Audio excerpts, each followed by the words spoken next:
Hello everyone, my gardener friend.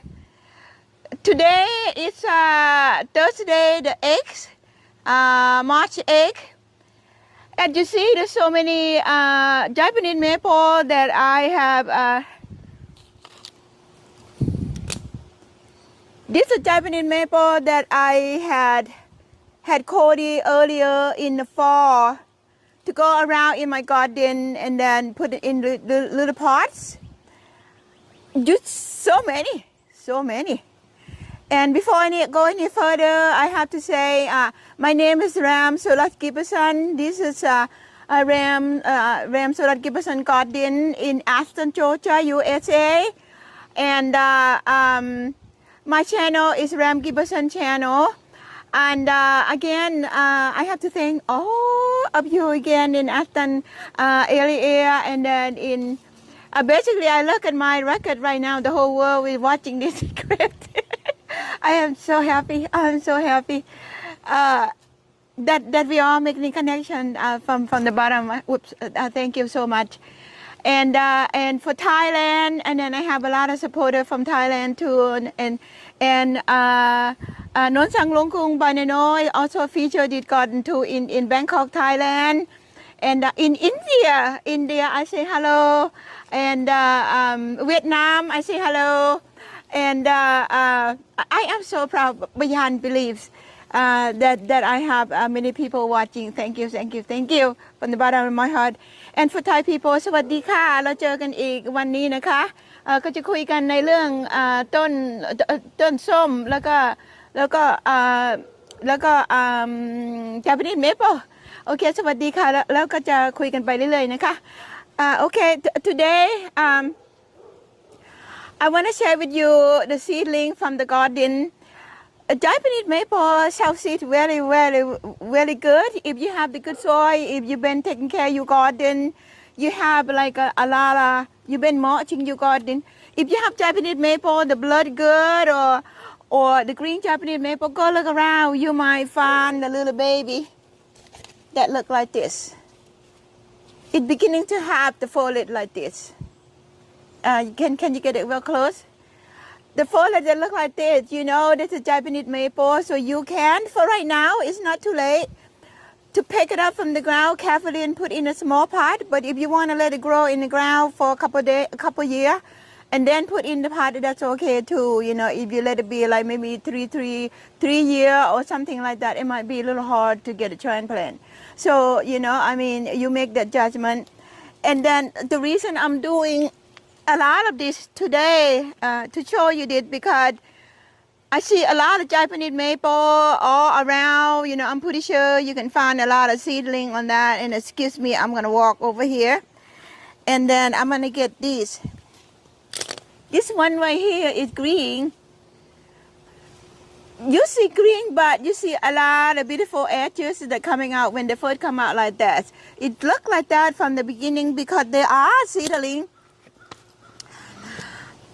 I have at least 4 different or 5 different types of Japanese maple in my garden and cultivate. They get mixed. So when they get mixed, there is no telling what is going to be the seedling. I really like seedling. I mean, I'm not down. I'm not saying anything bad, but I say I like the seedling because they are natural. And they're all different color. And they not only come out different color in the springtime, they also different color in the fall too. They're not in the same color. Slightly different than the cultivated breed. They breed to be exactly the same. It's nothing wrong with that. It's beautiful. It's gorgeous. But I'm talking about the seedling in my garden right now. I like it because it that differences. Anyway, I'm just sharing you about that. The seedling Japanese maple. And Cody is helping me with the hi. Cody, say hi to everyone. Hello. Cody, say hi Thailand, India. Hello Thailand. Hello From India. Aston, Georgia, USA, right? Cody pot all of this. As you see, quite a few. I am intentionally to put it in the market, but I cannot do it this year. I may do it next year. And then I'll tell you a little bit more about that, why I did that. And it's quite a few. This going to be available in the market, if you local. Next year, we're going to have a lot of these available for you if you're interested. And today, I talk about this, and I also want to talk about these will get moved to the place that we can find the place to store. Right now, they kind of disorganized right here because I don't know yet where they go. And like I said, I've been doing this garden at least 80% from the beginning, and I'm still do. But Cody here to help me. Then years ago, I used to do it all on my own. I used to mulch, I used to propagate, I used to do all kind of stuff on my own. But now since I'm doing other things, my time kind of get limited. And then so Cody come in handy because he's a horticulture student. Been with me from the beginning of time before you started school, 7 years now? Yeah, I think this will be 7th year, yeah. He pretty much grew up here. Yeah. So, kind of direct him and guide him to take horticulture class, right? Right? Absolutely. It kind of created an interest, and then he went and take horticulture because he learning tremendous from here. I'm not teaching him that much. He kind of taught himself because he's learning and doing, from together and on his own. I'm proud of him. And there are people that send a comment to you, Cody, and say you're doing a good job. Say thank you. I appreciate it. Thank you very much. Okay, thank you. Okay, now, what I'm gonna tell you about the plant is why? Because it's gonna be so unusual for you to see this. Oops. I'm gonna bring it down. This, it look kind of thorny. It look kind of scary, as a matter of fact. But it's nothing to be scared. You see how beautiful it is? And Cody gonna show you around how beautiful flower. This is just beginning. In another 2 weeks, this whole bush gonna be covered with white flower. And by that time, gonna be so many insects. They're gonna come in and take the nectar from this. It's so beneficial, I believe. And it's a good shelter for the birds too. Not many birds go in there, I guess, because it's kind of thorny. And also the good shady for the area. And also, I have to say, it's the wonderful texture kind of plant that you want to have in your garden because it's unique. You're not going to see any plant that look like this except this. And I'm going to tell you the name in a minute. And this, you see the white flower, later on would have fruit. It's like an orange. It's yellow, the beginning from the green, and then it develop into maybe like a golf ball size, and then it's yellow.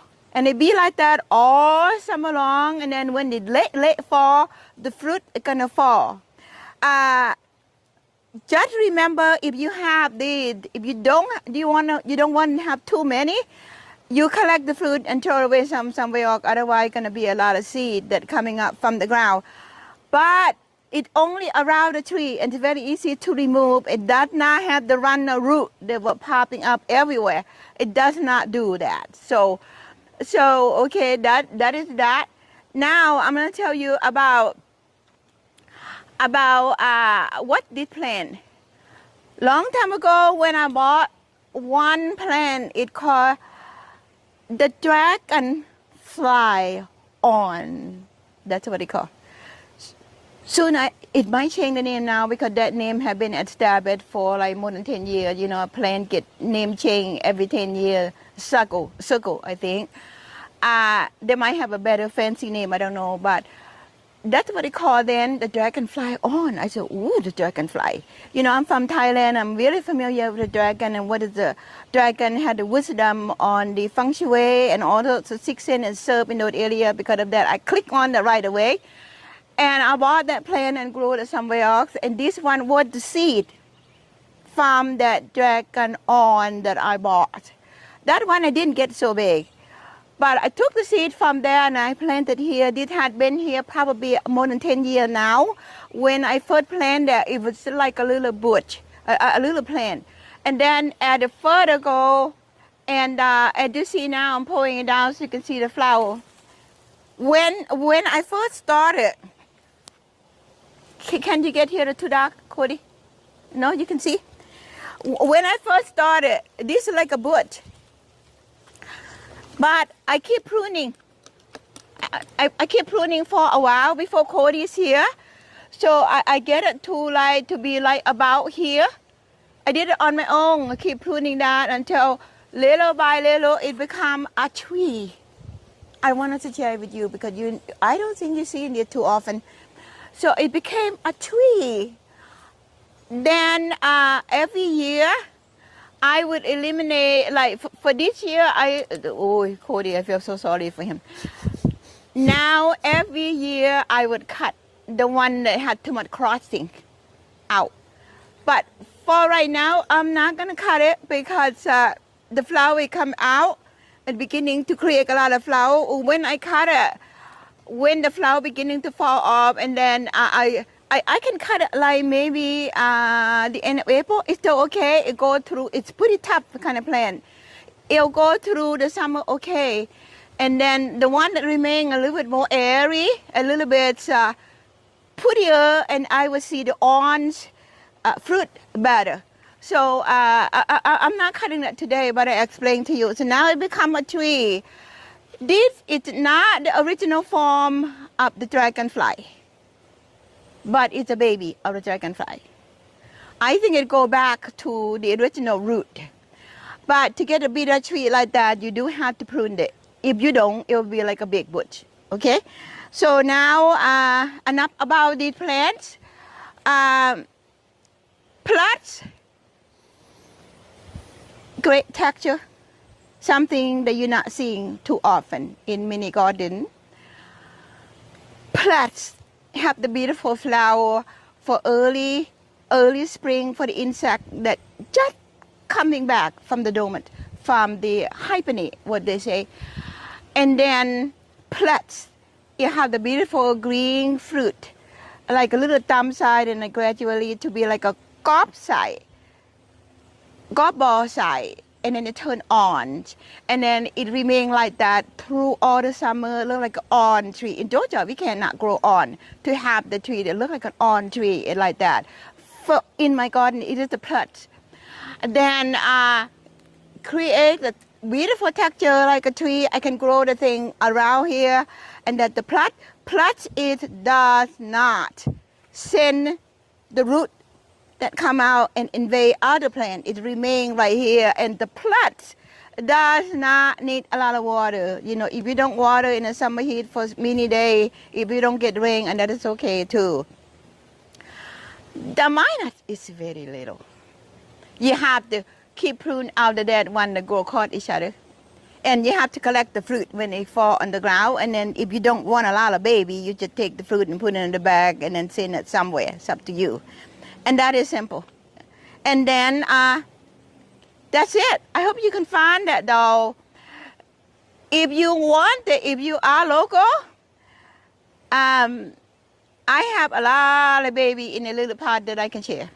So, you know, if you want it, if you're in local area, you know, I will give it to you, but you have to remember it's not original dragon.